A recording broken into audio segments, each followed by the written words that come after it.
Welcome to another episode of Maggie TV. If you've been following my blogs, thanks for your support, and if this is your first time, welcome. If you watched the last episode, as you know, I have been slowly catching up on my blog editing, so this episode will cover the beginning of 2023. Denver winter is a lot colder than Phoenix one, so this episode you will see a lot of my cookings. First dish is going to be Korean fried chicken. My absolute favorite YouTubers, Josh and Ollie, they have two YouTube channels. One is called Korean Englishman and another one is called Jolly. In the Korean Englishman channel, they covered a lot of Korean food and introducing Korean cultures. Every time I watch their video, it makes me hungry and I've been craving Korean food, so I decided to make my own. It is kind of funny because I never listened to K-pop or never got into whole Korean trends, but their videos led me to have more interest in their culture and food and their cooking. So I've been obsessively watching their videos and I'm picking up some Korean language as well. Also, I made some items from osechi ryori. Osechi ryori is a traditional Japanese food served during New Year's in Japan. Typically, they come in an assortment of colorful dishes packed together in special boxes called the jubako, which resemble bento boxes. Every dish of these traditional foods has special meaning in welcoming the new year.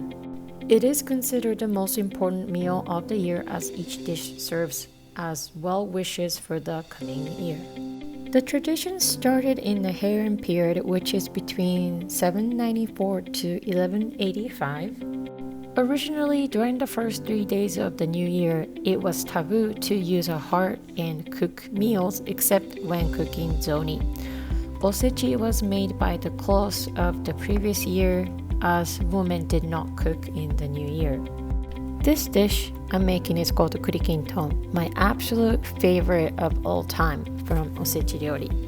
It means chestnut gold mesh, which symbolizes economic fortune and wealth. It is important for New Year meal to bring good luck and prosperity. The other dish I made is called tazukuri, made of roasted baby sardines and coated in a sweet soy sauce glaze.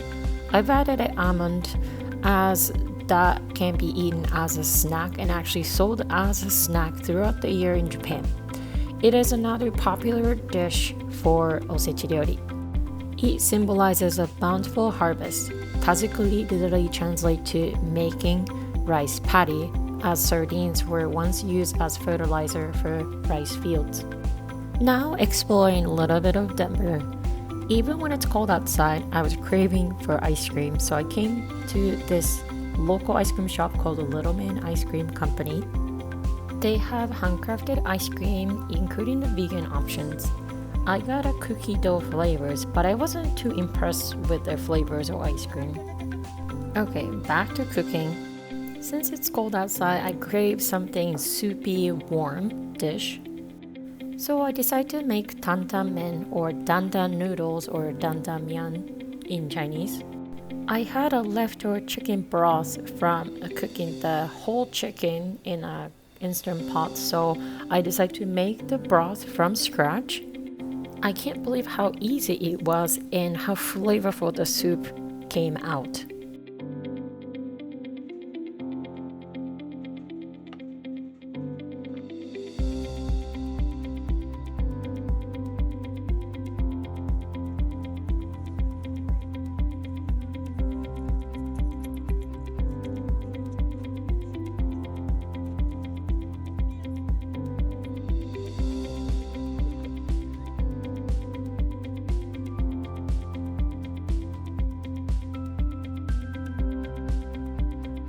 I've made some friends at the apartment complex, not the cat, but the people, the owner of the cat, and they invited me for a cocktail night, so I joined them.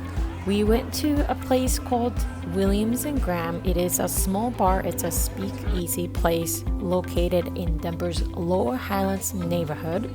It is an internationally recognized and awarded craft cocktail bar hidden behind this bookshelf.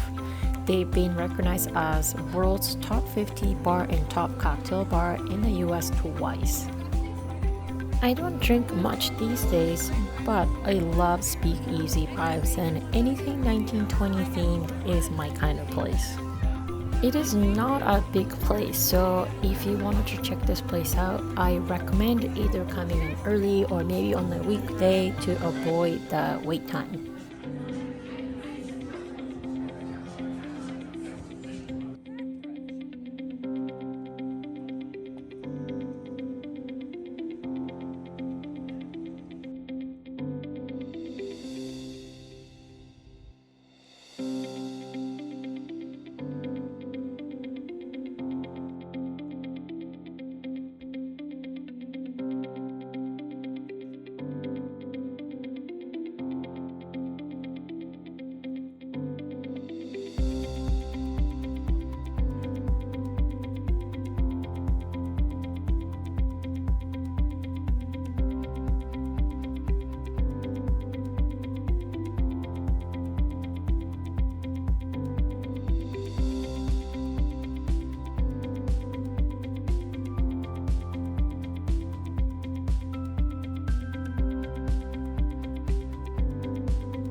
I've got a package from our friend in Arizona full of oranges and grapefruits from their garden, so I decided to make my own grapefruit juice.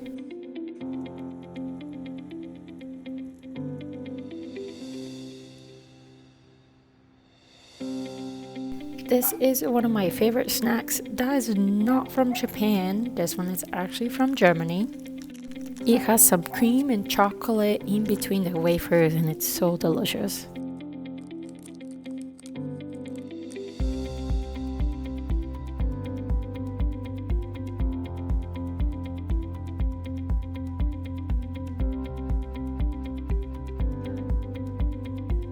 I've been wanting to check this bakery out since it's in walking distance, but their hours are not long. But I finally made it, and I got some delicious pastries, and they were great.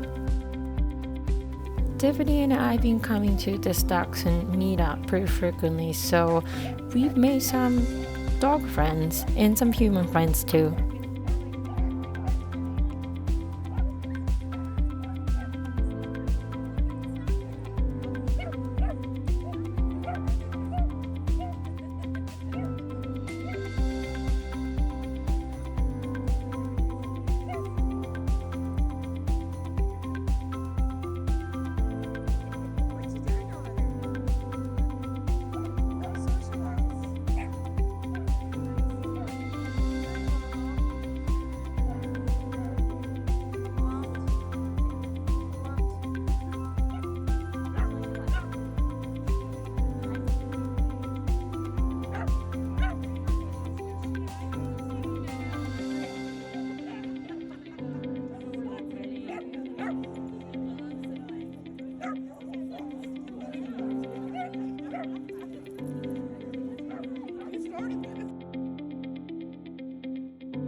Because I obsessively keep watching the Korean Englishman YouTube videos, I'm always craving Korean fried chicken. So this time I came to this place called Monogogo. They specialize in Korean fried chickens.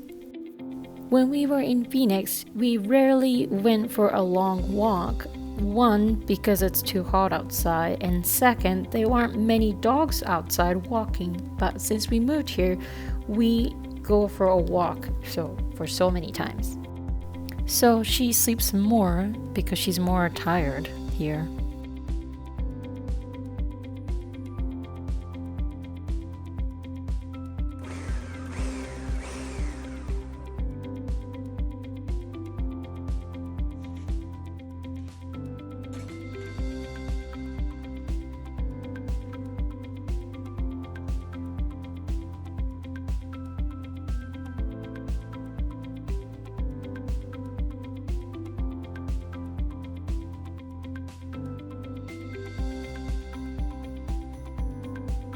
Today is Tiffany's birthday, and here is the birthday girl, even though she seems like she wanted to keep sleeping. Happy birthday to you. Happy birthday to you. Happy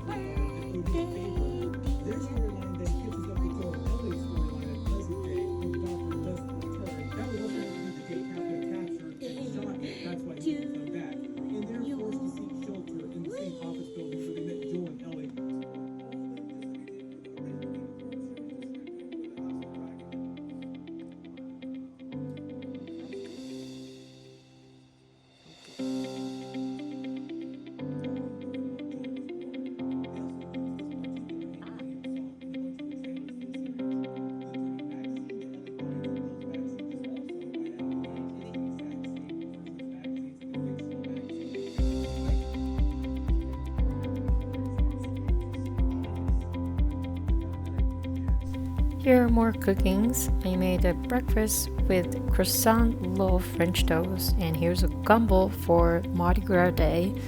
For dessert, I made pecan maple cookies. I think a lot of people are tired of snow already, but every time I see snow, it makes my heart melt.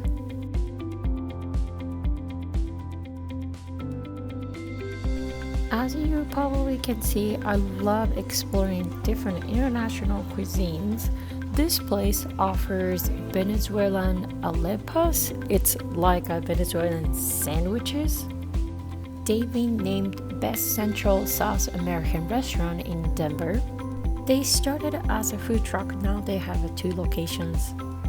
I think one of the owners was there when I was at the restaurant, and they were so friendly and they were so excited for me to try this food for the first time.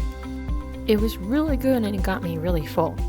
Arepas are cornmeal cakes that originated hundreds of years ago in a region that now make up Colombia, Venezuela, and Panama. Traditionally, they were cooked on the pan, but they can also be grilled, baked, or fried. Venezuelan arepas tend to be smaller and thicker, while Colombian arepas tend to be sweeter, thinner, stuffed with cheese. This day was really warm, so we saw so many dachshunds and so many dachshund lovers. It is like dachshund heaven. There were a lot of videos of Tiffany in this episode, but hope you enjoyed it. Hope you enjoyed my cooking and food. As it gets warmer, we're gonna do a lot more adventures around Denver, around Colorado, around EMS. So look for the upcoming episodes, and as always, thank you for watching and have a beautiful day.